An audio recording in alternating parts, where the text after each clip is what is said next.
همسة قلبك. اول مرة اتكلم وانا مش محضرة موضوع معين اتكلم فيه. حبيت اتكلم معاكوا كده في اي موضوع يجي على بالي. بصراحة كنت سمعت في الخطبة بتاعت يوم الجمعة موضوع اثر فيا قوي قوي. يمكن اكون سمعته قبل كده بس اول مرة اسمعه ويأثر فيا بالشكل ده. هو كان بيتكلم عن قصة عن سيدنا موسى عليه السلام. فكان بيقول ان سيدنا موسى جات له واحدة. فطبعا انتوا عارفين ان سيدنا موسى كان كليم الله. فجات له واحده فبتقول له ادعي لي عند ربنا سبحانه وتعالى عشان يعني ربنا يرزقني بالولد الصالح.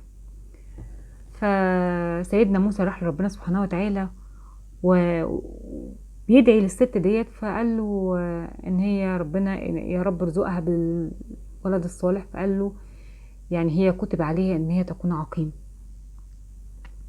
فراح للست وقال لها ربنا بيقول لك ان انت عقيم. فبعد فتره راحت له الست تاني وقالت لسيدنا موسى ادعي لي ان يكون ليا ذرية او يبقى ليا ابن. فراح سيدنا موسى برضو فربنا قال له كتب عليها انها عقيم. فراح قال لها برضو ان ربنا قال ان كتب عليك انك عقيم. وبعدين عدت فترة كبيرة كده وبعدين سيدنا موسى قابلها في الطريق لها شايلة طفل على ايديها. فقال لها مين ده؟ فقالت له ابني. فراح لربنا سبحانه وتعالى وقال له ما بال الست اللي انا قلت ليك عليها ان هي تبقى عندها ولد وانت يا رب قلت لي ان هي عقيم. فقال كل ما اقول انها عقيم فهي تقول رحيم. كل ما اقول انها عقيم تقول رحيم. فغلبت رحمتي قدرتي. ياه على الجمال. بجد ياه على الجمال وقد ايه فعلا ربنا رحيم. علشان كده دايما كنا بنقول وعلى طول بنقول ان الدعاء بيغلب القدر.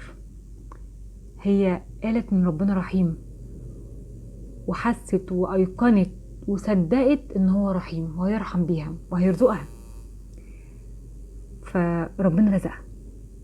قد ايه المعنى حلو قوي.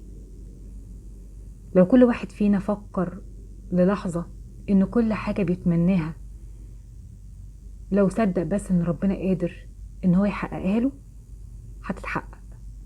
اه والله هتتحقق بجد. هي اهم حاجة الثقة. الثقة في الله. الثقة ان انت دعاك واصل لربنا سبحانه وتعالى. اي امنية بتتمناها حتى لو مستحيلة ده كانت مكتوبة عقيم. يعني شوف الروعة يعني قد ايه ربنا جميل بجد. من عقيم وخلفت وانجبت وبقى عندها طفل وكان اللي كان نفسها فيه ربنا حققه لها عشان هي صدقت ان ربنا رحيم. كانت واثقة في ربنا سبحانه وتعالى وكانت بتدعيه رغم ان سيدنا موسى اللي هو نبي قال لها انت عقيم يعني ده امر مسلم بيه. ومع ذلك ما صدقتش. هي صدقت بس ان ربنا قادر على كل شيء. علشان كده كل واحد فينا ليه امنيه ليه طلب عند ربنا سبحانه وتعالى. اوعى تيأس. اوعى تيأس في لحظه وتقول الموضوع ده مش هينفع او مش هيحصل. لا. ربنا رحيم وقادر. شوف بقى لو انت بقى جيت لاسماء الله الحسنى كلها كده وفصلتها اسم اسم. شوف بقى قدرة ربنا قد ايه. قرب انت بس لربنا. قرب انت بس وادعيه وخليك واثق ان ربنا هيستجيب. قرب انت بس وقول يا رب.